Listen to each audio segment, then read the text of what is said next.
ihn mir ab. Wenn ja, dann tritt für mich ein, so wie ich für dich eingetreten bin. Britain was the only country that stood against Germany. We shall never surrender. In July 1940, the German dictator Hitler had occupied almost all the countries around it, including Austria, Belgium, Norway, Poland, France, and Denmark. Overall, only 3 major countries remained in Europe: Germany, the Soviet Union, and Britain. In the south, Italy's dictator Mussolini had formed an alliance with Hitler, and both were working together. Germany and the Soviet Union had already signed a peace pact, so Hitler did not need to fear the Soviet Union. Now Britain was the only major country standing against Germany, while the United States was keeping itself out of the war. So then how was Hitler eventually defeated? Let's find out in the complete story of World War II. Hitler believed that now that Germany had become so powerful, Britain would not put itself in danger and would certainly sign a peace agreement with Germany. But everything happened the opposite way. Britain clearly announced that there could be no peace agreement between Britain and Germany. The war against Germany would continue. We shall fight on the landing grounds. We shall fight in the fields and in the streets. We shall fight in the hills. We shall never surrender! After hearing Britain's refusal to make peace, Hitler planned Operation Sea Lion. A land invasion was not possible because the sea lay between Germany and Britain. Hitler also believed that using warships would not be the most effective option. Therefore, he decided that the attack would begin from the air because the German Air Force had approximately 2,600 aircraft, while Britain's Royal Air Force, RAF, had only about 700 aircraft. On July 10, 1940, Germany launched its air attacks. The British Royal Air Force, despite being much smaller than Germany's, fought back with all its strength. Just imagine what it would be like if more than 1,000 aircraft were attacking your country.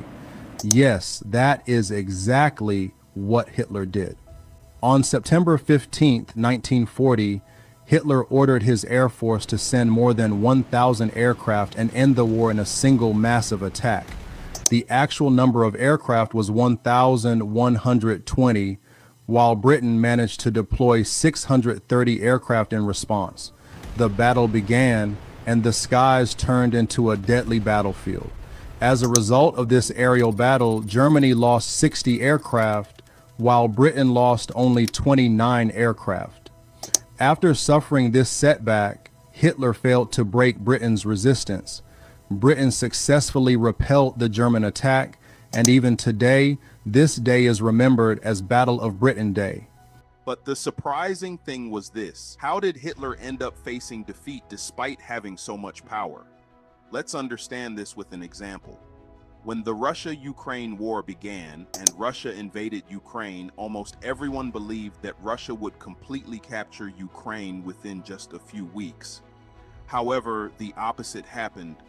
Although Russia had far more advanced technology than Ukraine, the fighting spirit of the Ukrainian soldiers was much stronger than that of the Russian army.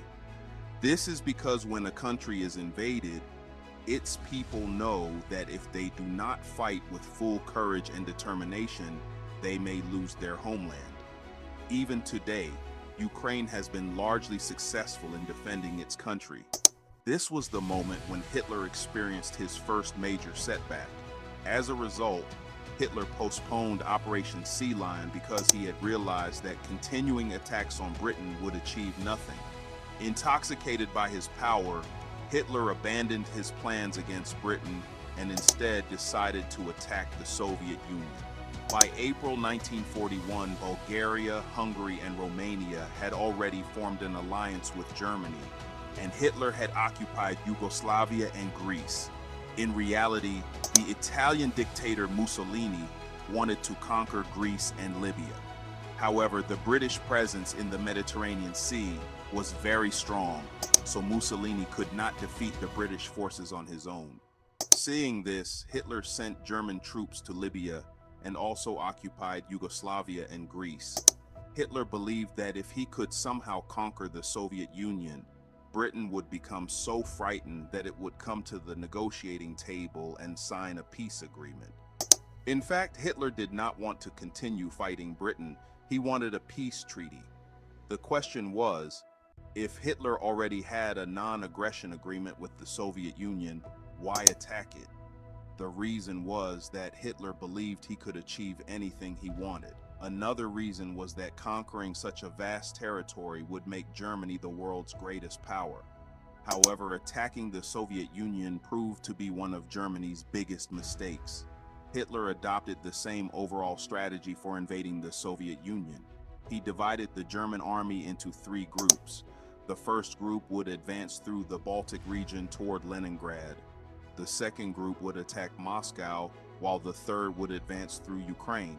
During this invasion, Germany had only 6,000 tanks, whereas the Soviet Union possessed around 20,000 tanks, far more than Hitler's forces. However, Germany was much more technologically advanced than the Soviet Union.